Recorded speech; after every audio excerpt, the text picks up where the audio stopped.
Baik, Mbak Adi, apa kabar Indonesia Malam? Dan saya kemudian juga sudah tersambung dengan Wagub Jatim, Pak Emil Dardak. Pak Wagub, selamat malam, Assalamualaikum.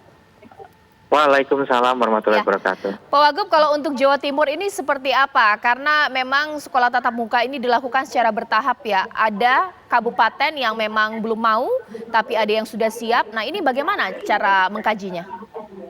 Kalau di Jawa Timur dari 3.520 lembaga SMA dan SMK serta SLB, itu 91,56% melaksanakan.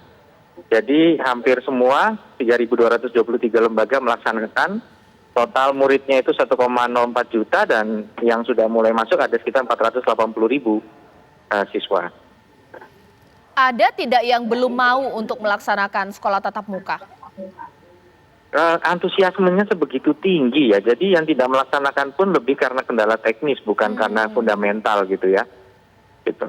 Baik, nah Pak Emil, ini kan sekolah ini memang tidak memiliki kemampuan dan fasilitas yang sama.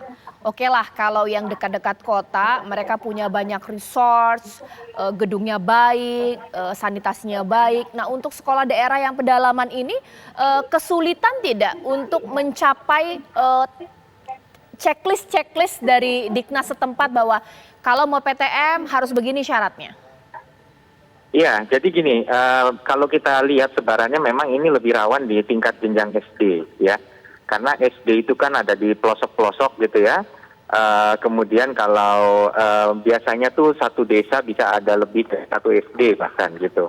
Sedangkan kalau sudah SMP itu biasanya ya di satu kecamatan, tidak di setiap desa kadang-kadang begitu. Lalu kalau SMA tuh rata-rata satu kecamatan satu. Jadi lokasi mereka biasanya relatif di tempat yang cukup strategik di dalam kecamatan tersebut gitu, SMA.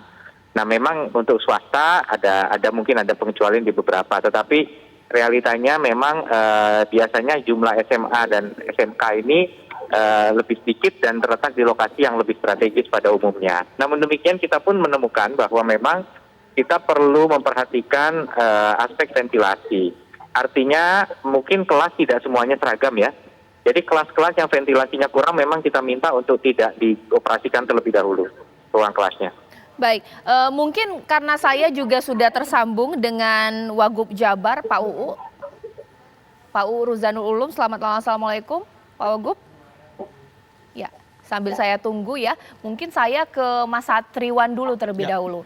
Saya sebagai orang tua baru dapat kiriman email lembar persetujuan orang tua bersedia menyekolahkan anaknya secara tatap muka.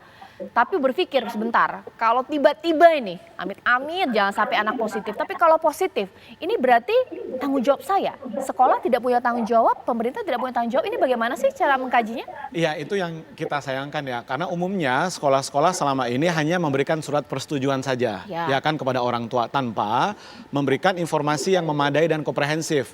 Bagaimana checklist tadi, ada 10 atau 11 item itu kan. Bagaimana vaksinasi guru dan vaksinasi pelajar di sekolah tersebut. Apakah sudah mencapai minimal 70% atau herd immunity apa belum. Yang ketiga, bagaimana SOP-nya di sekolah itu.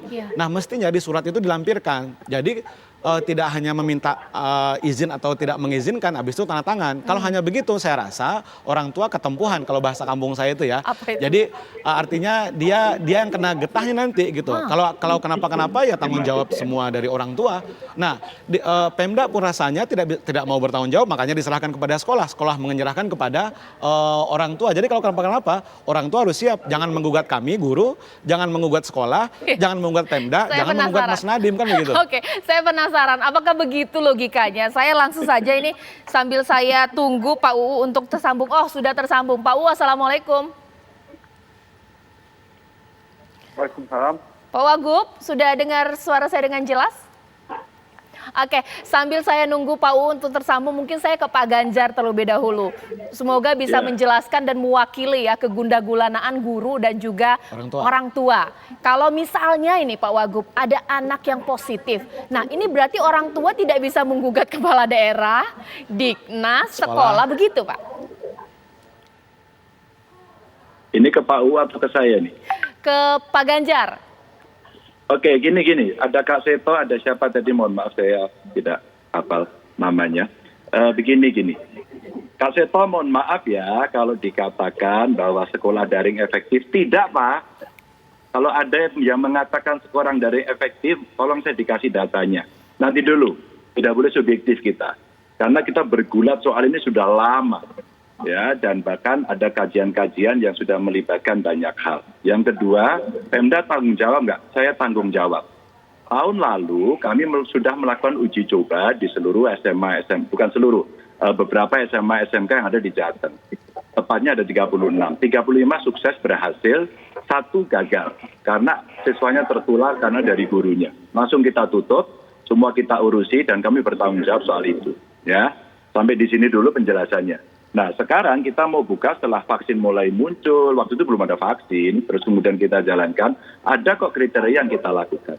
Jadi begini, menurut saya, maaf ya kalau Pemda dianggap tidak bertanggung jawab, tidak hati-hati. Sorry, mohon maaf betul. Kami seolah-olah seperti yang tidak bertanggung jawab terus asal-asalan. Tidak, kita itu bernegosiasi dengan wali murid, dengan murid. Kita ngecek satu persatu. Sampai tiap hari saya berkeliling itu kita sampaikan ke medsos saya agar ada edukasi di publik. Apakah kami ini becus, apakah kami ambil bertanggung jawab. Maaf kalau kami dikatakan tidak bertanggung jawab kok. Rasanya kami ini jelek banget dan bapak-bapak ini baik banget gitu ya.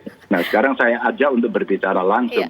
Dan belum semua kita izinkan. Karena grading dari leveling itu ada.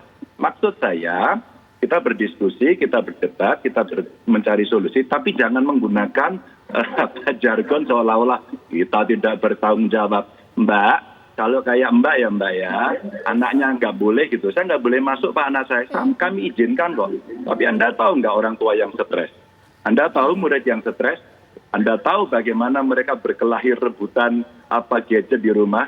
Saya tidak tahu apakah bapak-bapak tahu data ini. Saya terus terang bukan defense, tapi saya ingin jelaskan bahwa ini melalui proses yang cukup panjang dan kami tidak gegabah.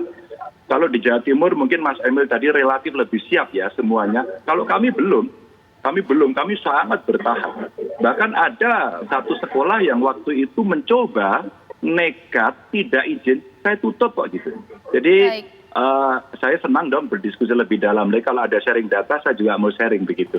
Oke, ini buat warga Jawa Tengah ini mungkin jadi tenang ya, karena Pak Ganjar tanggung jawab ini kepala daerah. Nanti saya tanya ke Jabar, ini juga saya akan tanya. Sambil nanti juga Kak Seto akan menanggapi mengenai, jadi bagaimana efektivitas PTM ini di tengah pandemi atau mungkin sekolah online lebih aman sesaat lagi.